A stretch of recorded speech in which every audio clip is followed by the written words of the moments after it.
Hello আসসালামু আলাইকুম viewers, আশা করি সবাই আপনারা ভালো আছেন। আমিও আল্লাহর রহমতে আপনারা দোয়া ভালো আছি। আজকে আপনার লগে একটা ছোট্ট ঘোরাঘুরির মিনি ব্লগ ভিডিও শেয়ার করলাম। আসলে ঘোরাঘুরি ট্রাভেলিং করা এটা আমার একটা পছন্দের কাজ, অভ্যাস করলেও চলে, কিন্তু সময় সুযোগ আর ব্যস্ততার কারণে চাইলেও সবসময় ঘোরাঘুরি করা যায় না। কিন্তু কোনো কাজের উচিলায় যখন ঘর থেকে বার হই তখন সুযোগ পাইলে আর মিস করি না, ঘোরাঘুরি হয়ে যায়। শীতের আগমন উপলক্ষে হালকা কিছু টুকটাক শপিং আছিল আমরার, যার কারণে সিলেট টাউনে আওয়া আর লগে আসলা আমার কাছের প্রিয় আঙ্কেল শফিস আসা। তো ভাবলাম শপিং তো আর আমরা 1-1.5 ঘন্টার ভিতরে শেষ হয়ে যাব, যেহেতু শুক্রবার ছুটির দিন আছে, বাকি সময়টাকে কোনো গিয়া ঘুরানি যায়। তো আমরা এলাম অবাই দিয়ে কটাই বাড়ি রেস্টুরেন্ট আর পিকচার দোকান, এবার এই একটু ঘোরাঘুরি করলাম, আড্ডা দিলাম, খাওয়া দাওয়া হইলো, সুন্দর একটা বিকাল সময় কাটাইলাম।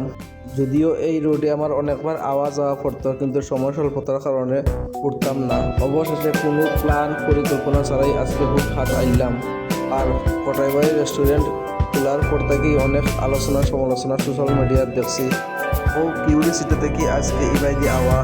আসলে এখানে আইয়া আমি যেটা বুঝলাম, এখানে শুধু কেউ খালি খাবার দাবার লাগে আয় না, এখানে যেটা খাবার আছে এর থেকে আরও বালা খাবার বালা দামে টাউনের ভিতরেও আছে। এখানেও যারাও আইন মূলত একটা ঘোরাঘুরির একটা মুড লইয়া দেখাল লাগে, প্রাকৃতিক পরিবেশে নিরিবিলি সময় কাটানোর লাগে, এই দিক থেকে ভাবলে ঠিক আছে, বিনোদনের একটা ফিল পাওয়া যায়।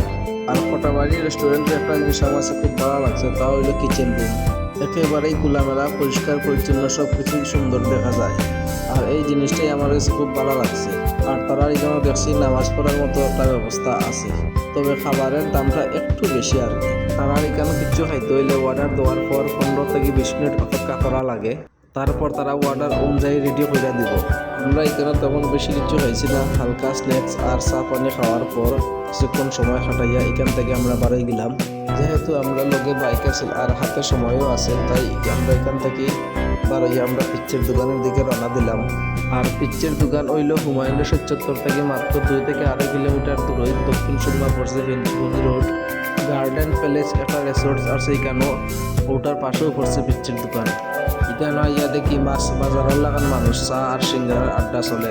হয়তো শুক্রবারের লাগে মানুষ একটু বেশি। আর ক্যাশ কাউন্টারে ফাইলাম মিথ্যা বাইরে, কাস্টমার লিয়া খুব ব্যস্ত। পিচ্চির দোকানে হালকা পাতলা স্ন্যাক্স কইরা মাগরিব পর এখান থেকে আমরা বাড়ি গেলাম, আইলাম টাউনও আইয়া আমরা প্রয়োজনীয় কেনাকাটা কইরা ধীরে সুস্থে আলহামদুলিল্লাহ আমরা বাড়িতে এলাম। ধন্যবাদ যারা যারা ভিডিওটা দেখছেন, সবাই ভালো থাকুন, সুস্থ থাকুন।